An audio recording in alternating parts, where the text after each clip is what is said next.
बिस्मिल्लाहिर्रहमानिर्रहीम। Sindhi learning zone जे platform ते अवां सभिनी खे भले कहा। मां Saeed Sarang, class first year English new syllabus मां lesson 5 my bank account with Sindhi translation. My bank account, मुंहिंजो bank account. When I go into a bank, I get frightened. जॾहिं मां बैंक में दाख़िल थींदो आहियां त मां डिॼी वेंदो आहियां। The clerks frighten me, the desks frighten me, the sight of the money frightens me, everything frightens me. Clerk मूंखे डिॼारीनि था, मेज़ूं मूंखे ख़ौफ़ज़दा कनि थियूं, पैसे जो नज़ारो मूंखे डिॼारे थो ऐं हर शइ मूंखे डिॼारे थी. The moment I pass through the doors of a bank and attempt to do business there, I become an irresponsible fool. जीअं ई मां बैंक जे दरवाज़े मां अंदरि दाख़िल थींदो आहियां ऐं ॾेती लेती करण जी कोशिशि कंदो आहियां, मां हिकु ग़ैर ज़िम्मेवार अहमक़ याने बेवकूफ़ थी पवंदो आहियां. I knew this before, but my salary had been raised to $50 a month, and I felt that the bank was the only place for it. इहो आउं अॻ में ॼाणंदो हुउसि, पर मुंहिंजी पघार वधी $50 थी वई हुई ऐं मूंखे लॻो त उहो पैसो रखण लाइ सिर्फ़ु बैंक ई सही जॻह आहे. So, I walked unsteadily in and looked around at the clerks with fear.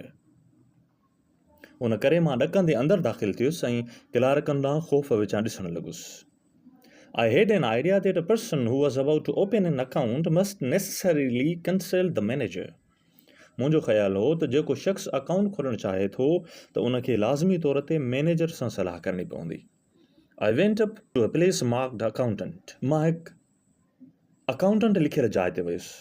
The accountant was tall, cool devil. Accountant हिकु ड्रिघो ऐं ड्रिॼ जहिड़ो हो. The very sight of him frightened me. हुनखे ॾिसंदे ई मां वेतर डिॼी वियुसि. My voice sounded as if it came from the grave. मुंहिंजो आवाज़ु ईअं लॻो ॼणु क़बर मां पिए आयो. Can I see the manager? I said and added solemnly, alone. छा आउं मैनेजर सां मिली सघां थो? मूं चयो ऐं संजीदगीअ सां वधाए छॾियुमि त अकेलाई में. I don't know why I said alone. मूंखे ख़बर न आहे त मूं अकेलाई में छो चयो. Certainly, said the accountant and brought him. यकीनन, अकाउंटेंट चयो ऐं मैनेजर खे वठी आयो. The manager was calm, serious man. Manager हिकु ख़ामोश तबियत ऐं संजीदा माण्हू हो. I held my $56 pressed together in a ball in my pocket. मां पंहिंजा $56 हिकु मुठ में बंदि करे खीसे में Jhaliya. Are you the manager?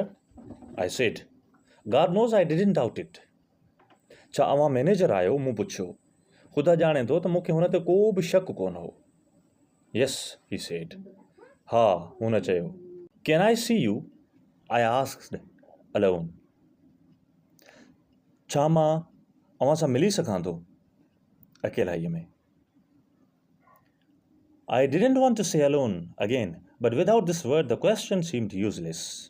मूं ॿीहर अकेलाई जो लफ़्ज़ इस्तेमालु करणु न थे चाहियो, पर हिन लफ़्ज़ खां सवाइ सवाल ॼणु बेकार थिए लॻो. The manager looked at me with some anxiety. Manager परेशानीअ मां मूं ॾांहुं ॾिठो. He felt that I had a terrible secret to tell. हुनखे लॻो त मूं वटि खेसि ॿुधाइण लाइ को वॾो राज़ या का ॻुझी ॻाल्हि आहे. Come in here, he said, and led the way to a private room. अंदरि अचो, हुन चयो ऐं मूंखे हिकु प्राइवेट कमरे में वठी वियो. He turned the key in the lock.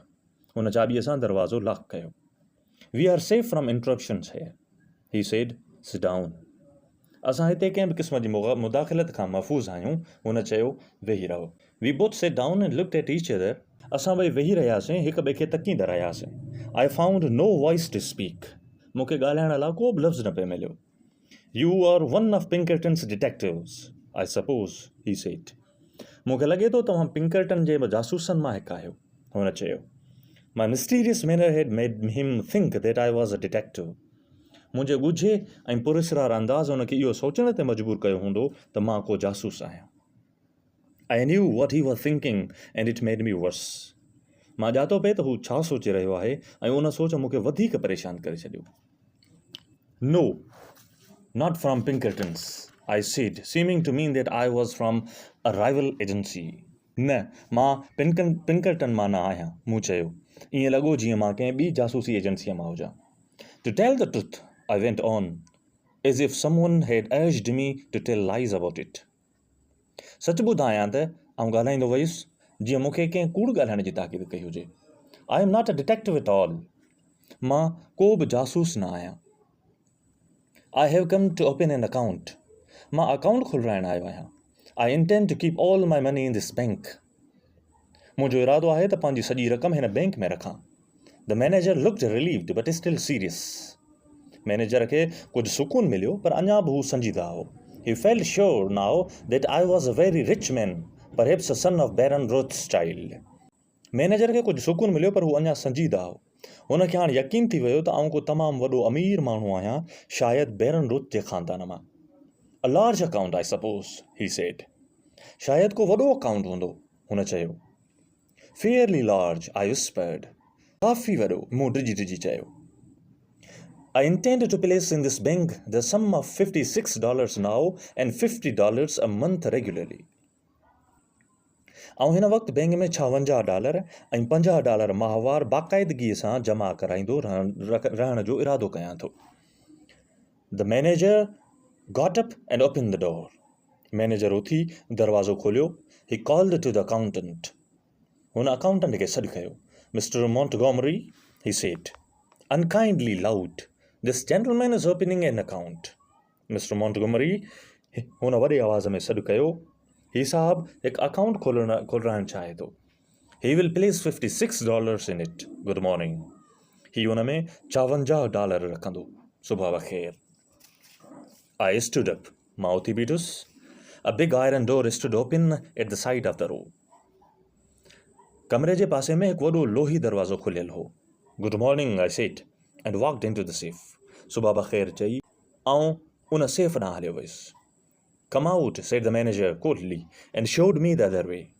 ॿाहिरि अचो, मैनेजर बेरुखीअ मां चयो ऐं मूंखे ॿियो रस्तो ॾेखारियईं। I went up to the accountant's window and pushed the ball of money at him with a quick, sudden movement as if I were doing a sort of trick. आउं accountant जे दरीअ वटि वयुसि ऐं वटोड़ियल पैसनि खे हुन ॾांहुं वधायुमि, ओचितो ऐं तेज़ रफ़्तार सां, जीअं मां को जादू करे रहियो हुजां। My face was terribly pale. मुंहिंजो चहिरो सफ़ा पीलो थी वियो। Here, I said, put it in my account. ही वठो, मूं चयो, ही मुंहिंजे खाते में जमा कयो। The sound of my voice seemed to mean, let's do this painful thing while we feel that we want to do it. मुंहिंजे आवाज़ जो मतिलबु ईअं थिए लॻो ॼणु असांखे इहो ॾुखो ईंदड़ तकलीफ़ वारो कमु करणु घुरिजे, छाकाणि त असांखे लॻे थो त असां करणु था चाहियूं। He took the money and gave it to another clerk. हुन रक़म वरिती ऐं ॿिए क्लर्क खे ॾिनी। He made me write the sum on a bit of paper and sign my name in a book. हुन मूंखां कागज़ जे पने ते रक़म लिखाई ऐं हिकु किताब में मुंहिंजे नाले जी सही कराई। I no longer knew what I was doing. मूं न थे जादो त मां छा करे रहियो हुउसि। The bank seemed to swim before my eyes. ईअं थिए लॻो ॼणु बैंक मुंहिंजे अखियुनि जे आॾो तरी रही हुई।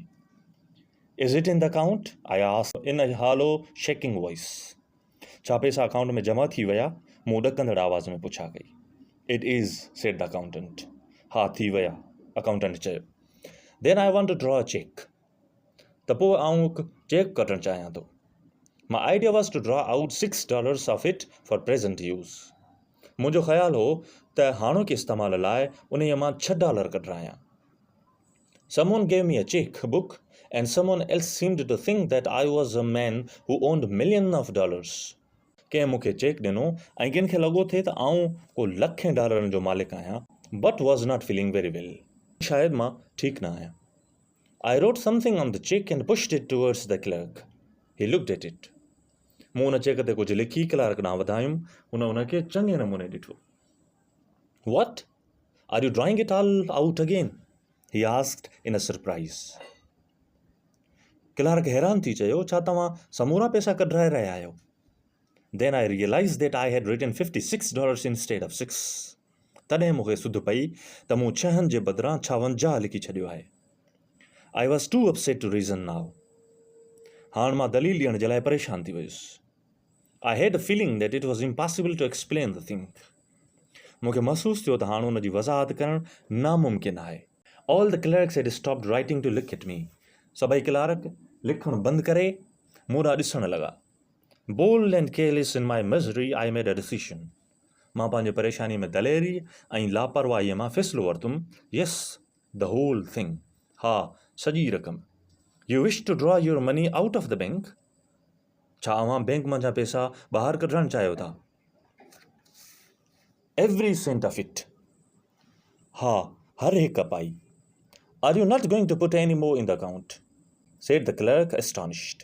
छा अव्हां ॿीहर कुझु अकाउंट में जमा न कंदा? क्लार्क हैरान थींदे पुछियो. नेवर, कॾहिं बि न.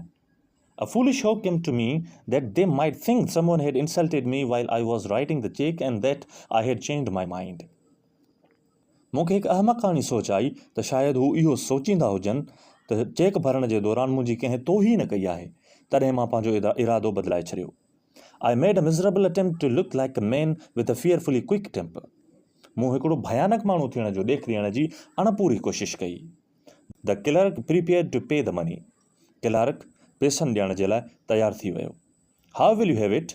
He said. तव्हांखे पैसा कीअं खपनि? हुन पुछियो. What? मतलब? How will you have it? मतलब तव्हां रक़म कीअं वठणु पसंदि कंदव? Oh, I understood his meaning and answered without even trying to think in $50 notes.